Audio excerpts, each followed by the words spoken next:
isang babaeng Samaritana upang umigib ng tubig. Sinabi sa kanya ni Jesus, "Bigyan mo ako ng inumin." Nagliwanag na parang araw ang kanyang mukha at nagdinig sa kaputian ang kanyang damit. At nakita ng tatlong alagad sina Moises at Elias. Mahalaga nang kay Jesus na makita, itatawag ni Rebecca ang sala ni Magdalena.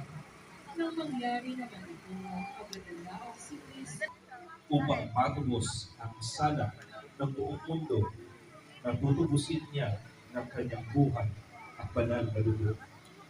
Luwalhati Ay dapat inilatag kapagdakang kay Jesus na poong Ama. Isa't isa'y umaawit ng Hosana, Filho David. Simulang hugasan ang mga paa ng mga alagad. Sa tagpong ito, itinuturo sa atin ng Panginoon na tayo ay maghugasan ng mga paa